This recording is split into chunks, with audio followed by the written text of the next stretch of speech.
සුනිල්ගේ ඉදිරි දේශපාලන කටයුතු පිළිබඳව කරුණක් අහන්න කැමතියි.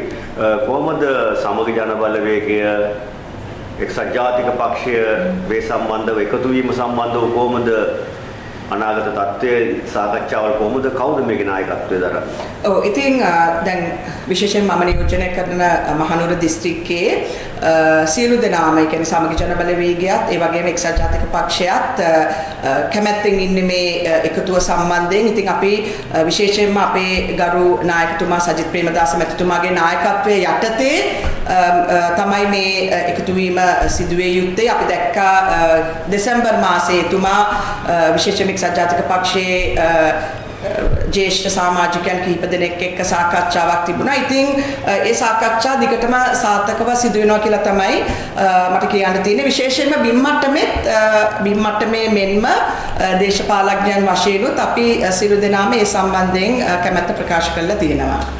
නායකත්වය සම්බන්ධයෙන් සජිත් ප්‍රේමදාස මහත්මයාගේ යටතේ කියලා උතුමේ සඳහන් කරා. ඒතකොට එක්සත් ජාතික පක්ෂයෙන් ලැබිච්ච ප්‍රතිචාර මොන වගේද?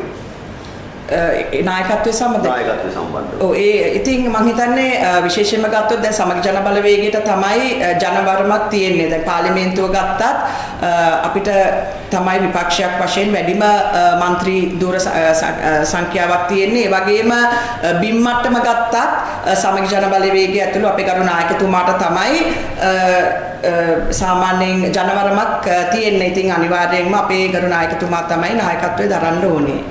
සමහර වෙලාවට අපි දැක්ක එක්සත් ජාතික පක්ෂයේ සමහර අය පිටු මන්ත්‍රීවරු ඇමතිවරුන් කියනවා මේ රනිල් මහත්තයාට තමයි ඉතින් මේක ඉස්සරහට කරගෙන යන්න පුළුවන් කියලා. ඒ ගැන මොකද හිතන්නේ පුතුමනි?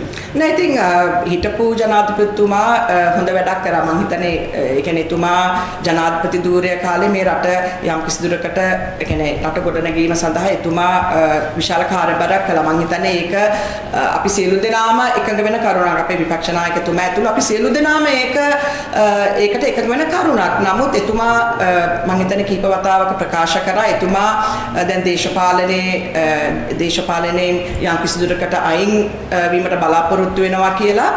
ඉතින් අනිවාර්යයෙන්ම අපේ ගරු නායකතුමා සජිත් ප්‍රේමදාස මැතිතුමාට හොඳ පළපුරුද්දක් තියෙනවා. ඒ වගේම අපි දන්නවා එතුමා විපක්ෂයේ ඉඳලත් විපක්ෂ නායක තනුතරේ ඉඳලා මේ රටට විශාල කාර්යභාරයක් කරනවා. ඇත්තටම ආණ්ඩුව විසින් සිදු කළ යුතු කාර්යභාරයක් එතුමා විශේෂයෙන් අපි රෝහල් ගත්තොත් අපි දන්නවා දැන් ගිය මාසේ අපි ගම්පල රෝහලට උපකරණ ලබා දුන්නා. ඉදිරියේදීත් අපි මහනුවර දිස්ත්‍රික්කයේ ඇතුළු මම හිතන්නේ හැම සතියෙම එතුමා මේ රෝහල් වලට ගිහිල්ලා ඒ වගේ අවශ්‍ය උපකරණ ලබා දෙනවා. ඉතින් එතුමාට විශේෂයෙන්ම මිනිසුන්ට උදව් කිරීමේ දැක්මක් තියෙනවා. ඒ වගේම එතුමා ඇතුළු අපි සමගි ජන බලවේගය ගත්තොත් අපිට හොඳ කණ්ඩායමක් ඉන්නවා. ඉතින් අනිවාර්යයෙන්ම අපේ නායකතුමාටත් රට හොඳ තත්වයකට ගෙන ඒමට පුළුවන් කියලා අපි විශ්වාස කරනවා. ඒ වගේම අපි අර අරවින්ද මහත්තයා කියලා තියෙනවා සජිත් ප්‍රේමදාස මහත්මයා නායකත්වයේ සුදුසු රනිල් කුරුසි මහත්තයා උපදේශක වශයෙන් අනුසස් කරනවා කියලා. බුදුමේකම දෙක දකින්න.